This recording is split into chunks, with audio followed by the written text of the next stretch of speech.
ದೇಶಾದ್ಯಂತ ನೀಟ್ ಪರೀಕ್ಷೆಯ ಬಗ್ಗೆ ಜನರಲ್ಲಿ ಆತಂಕ ಉಂಟಾಗಿದೆ. ವಿದ್ಯಾರ್ಥಿಗಳು ಸಹ ಆತಂಕದಲ್ಲಿದ್ದಾರೆ, ಪೋಷಕರು ಸಹ ಆತಂಕದಲ್ಲಿದ್ದಾರೆ. ಈ ಕುರಿತಂತೆ ಒಂದು ಬಿಗ್ ಬ್ರೇಕಿಂಗ್ ನ್ಯೂಸ್ ಬರ್ತಾ ಇದೆ, ಬನ್ನಿ ನೋಡೋಣ.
ನೀಟ್ ಪರೀಕ್ಷೆ ಪ್ರಶ್ನೆ ಪತ್ರಿಕೆ ಸೋರಿಕೆಯಾದ ನಂತರ ಕೇಂದ್ರ ಸರ್ಕಾರ ಈ ಪರೀಕ್ಷೆಯನ್ನು ರದ್ದು ಮಾಡಿದೆ.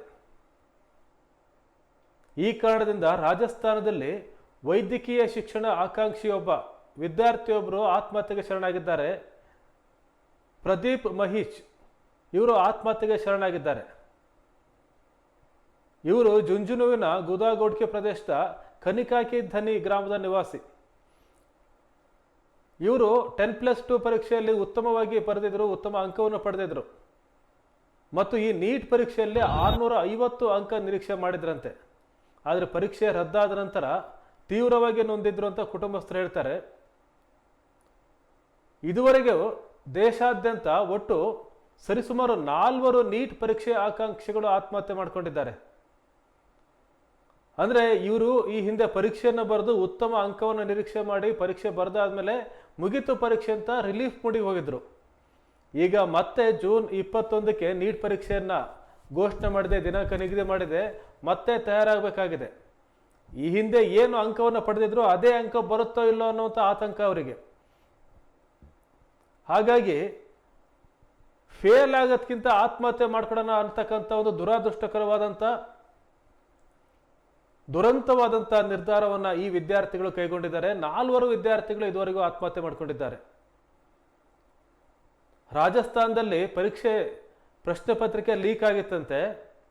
ಅದನ್ನು ಒಂದು 3-4 ರಾಜ್ಯಕ್ಕೆ ಕಳಿಸಿದ್ರಂತೆ ಅವರು.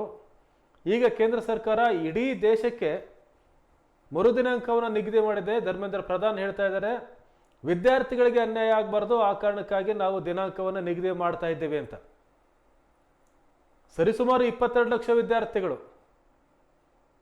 ಈಗ 4 ವಿದ್ಯಾರ್ಥಿಗಳ ಜೀವ ಹೋಗಿದೆ.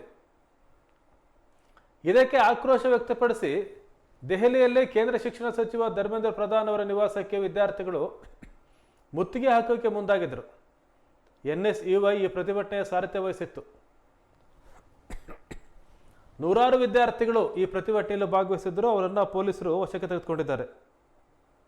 ಈ ನೀಟ್ ಪರೀಕ್ಷೆ ಏನಿದೆ, ಇದು ವೈದ್ಯಕೀಯ ಪ್ರವೇಶಕ್ಕಾಗಿ ಮಾಡ್ತಕ್ಕಂಥ ಪರೀಕ್ಷೆ. ಇದು ಪ್ರವೇಶ ಪರೀಕ್ಷೆ.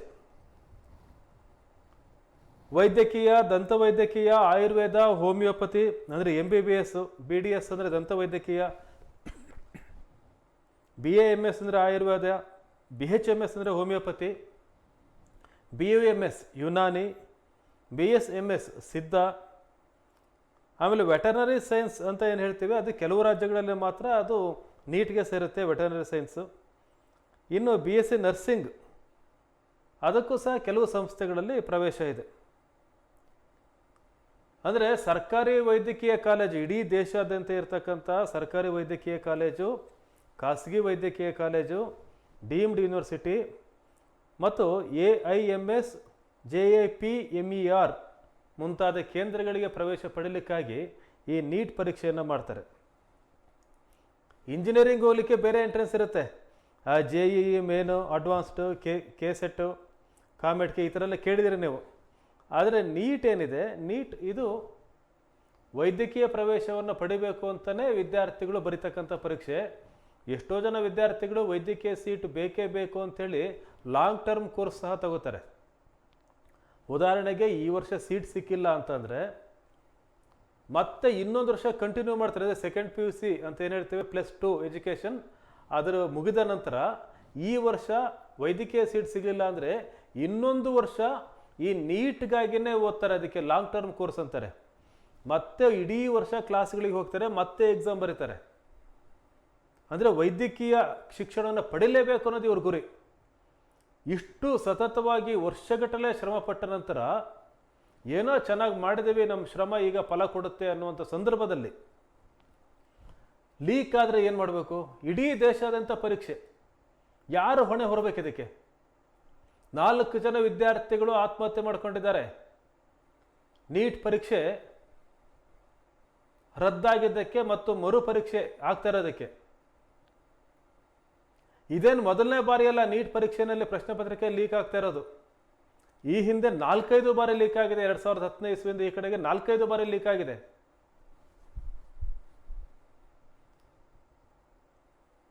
ಈಗ ಮತ್ತೆ ಲೀಕ್ ಆಗಿದೆ ಪ್ರಶ್ನೆ ಪತ್ರಿಕೆ, ಮತ್ತೆ ಪರೀಕ್ಷೆ. ವಿದ್ಯಾರ್ಥಿಗಳು ಮತ್ತೆ ತಯಾರಾಗಬೇಕು. ಸರಿಸುಮಾರು ಇನ್ನೊಂದು 25 ದಿನ ಇದೆ ಪರೀಕ್ಷೆ.